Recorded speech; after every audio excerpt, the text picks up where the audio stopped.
आकांक्षा जी। श्री हरिवंश महाराज जी। महाराज जी, जैसे हम श्री जी के लिए भोजन बनाते हैं, उस समय अगर मक्खी या मच्छर उसमें गिर जाए या बाल गिर जाए तो भोजन दूसरा बनाना पड़ेगा। ये सावधानी रखनी पड़ेगी। इसीलिए भोजन बनाते समय बालों को कपड़े से बांध लेना चाहिए। भोजन बनाते समय बिल्कुल एकाग्र रहना चाहिए कि कोई मच्छी उस पर ना आवे, हमारे बाल ना गिरे। भोजन बनाते समय बातचीत नहीं ज्यादा अगर बातचीत करनी तो ऐसे करनी चाहिए, नहीं तो हमारी थूक की छिट्टी गिरेंगी तो हम ठाकुर जी को कैसे भोग लगाएंगे। ये सावधानी रखनी चाहिए कि बाल है, मक्खी है, जूठापन है, ये ना होने पावे, अशुद्धता ना होने पावे। फिर बड़े प्यार से भगवान को भोग लगा के प्रसाद पाओ तो वही तुम्हारे पापों का नाश करके बुद्धि को शुद्ध कर देगा।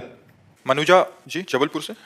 राधे राधे। राधे राधे महाराज जी। महाराज जी, रामचरितमानस के अनुसार काकभुसुंडी जी जब गरुड़ जी को कथा सुना रहे हैं, तब लोमश ऋषि के श्राप के प्रसंग में बताते हुए कहा है कि निर्गुण रूप सुलभ अति, सगुण जान नहीं कोई, सुगम अगम नाना चरित, सुनि मुनि मन भ्रम होई। हाँ, देखो, निर्गुण तत्व का जब हम ज्ञान प्राप्त करते हैं तो सांख्य योग के द्वारा हम उसको सहज में जान सकते हैं। लेकिन जो सगुण रूप में अब रो रहे हैं, हे खग हे मृग हे मधुकर श्रेणी, तुम देखी सीता मृग नैनी, अब मोह नहीं हो जाएगा।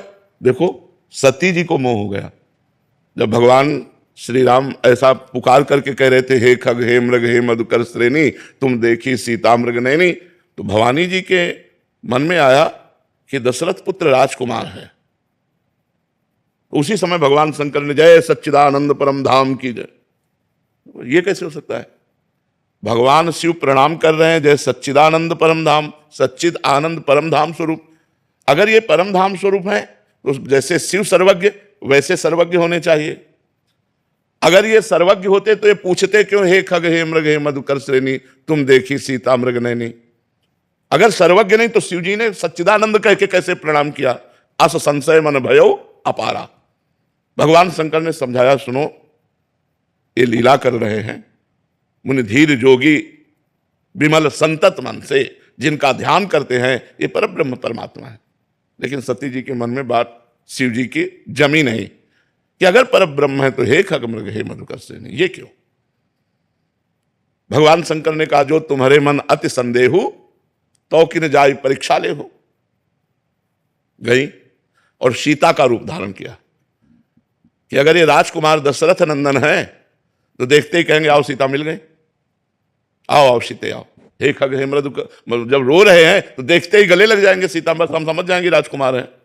लेकिन जो ही लता से निकली तो उनका दशरथ नंदन राम, हे भवानी आपको प्रणाम करते हैं, और आप वृषभध्वज भगवान शिव के बिना कैसे?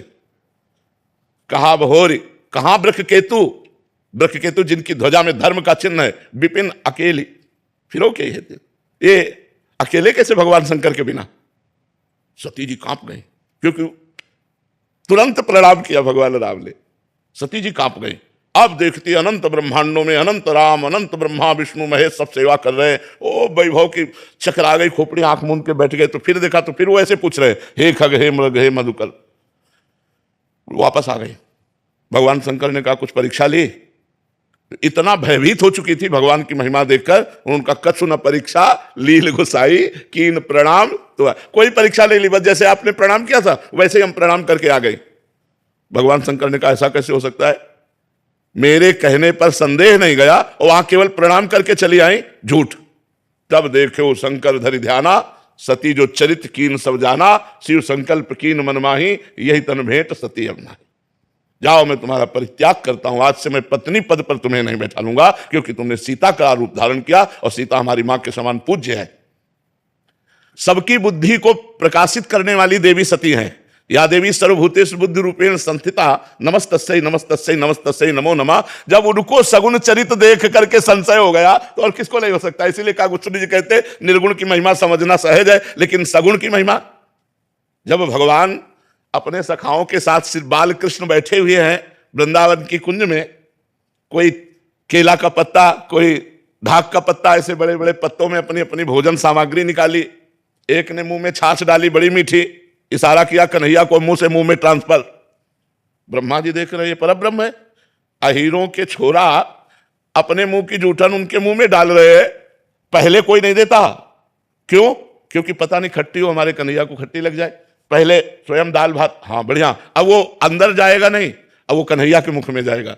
भगवान भाव के भूखे है ना, जैसे सबरी जी के बेर, तो भगवान सखाओं का उच्छिष्ट पा रहे हैं। हर सखा पहले माखन मिश्री जो भी है पहले पाके देखता है स्वादिष्ट तो कन्हैया के मुख में देता है। ये बात देखकर ब्रह्मा जी को आश्चर्य हो गया, पर ब्रह्म कैसा, ये ब्रह्म है। उतने में किसी सखा ने कहा कन्हैया बछड़े तो बहुत दूर चले गए, बोले तुम सब पाओ हम अभी ला रहे हैं। वही दाल भात का कवर हाथ में लिए हुए बंसी फेट में खुशी हुई बछड़ों को खोजने गए। ब्रह्मा जी ने सखाओं को गायब कर दिया, अपनी मायामयी नींद में सुला दिया। अब देखा कि बछड़े नहीं दिखाई दे रहे, तो चलो सखाओं को बताएं चल के, तो यहां है तो सखा गायब और उधर बछड़े गायब, सखा बछड़े सब गायब कर। भगवान ने देखा कि अच्छा ब्रह्मा तुम्हारी ये कला है, अरे है तो बालक लेकिन सबके बाप है, उन्हीं की नाभि कमल से तो ब्रह्मा पैदा हुए। अपने आप को भगवान ने उतने ही बालकों के रूप में, उतने ही छकड़े छीका छड़ी जो जो था सब भगवान बन गए, उतने ही बछड़े बन गए। 1 वर्ष तक स्वयं भगवान बछड़े बनकर ग्वाल बाल बनकर ब्रजवासियों को आनंद देते रहे। तो भगवान की जो सगुण लीला है इसको जानना बड़ा कठिन है। परीक्षित जी को प्रश्न आ गया कि भगवान का अवतार धर्म संस्थापनार्थाय संभवाम युगे युगे, तो ये रात में बहुत सी 9 युवतियों के साथ रास परीक्षित जी ने किया।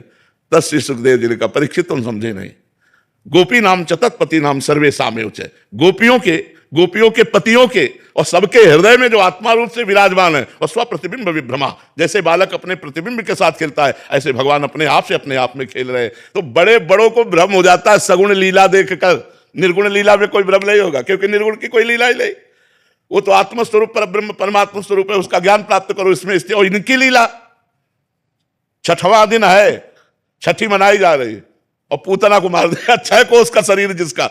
अब कैसे समझ में आवे इनकी लीला है। जो पर ब्रह्म परमात्मा एक पैर अपना बढ़ाते हैं तो ब्रह्मलोक तक चला जाता है। वो नंद बाबा की ऊंची डेहरी में चढ़ने की कोशिश की तो हाथ आगे हो गए और पैर जमीन से उठ गए, तो बीच छाती में रो रहे हैं ऐसे उसमें। और नारद जी आए थे दर्शन करने, तो नारद जी ने देखा कि अरे ये रो रहे पर ब्रह्म परमात्मा। तब कहा भगवान हम पार कर देंगे। बोले तुम्हारे लिए नहीं कर रहा हूं ये मैया के लिए कर रहा हूं। मैया रोए कस के, मैया दौड़ के आई और देखा कि लाला कष्ट में ऐसे गोद। नारद जी कह रहे प्रभु प्रभु आपकी लीला आप ही जाने, नंद की डेहरी नहीं पार कर पा रहे आप, और एक चरण बढ़ाए तो ब्रह्मलोक तक पहुंच गया। तो सगुण लीला को जानना अत्यंत कठिन है, निर्गुण को तो ज्ञान के द्वारा जान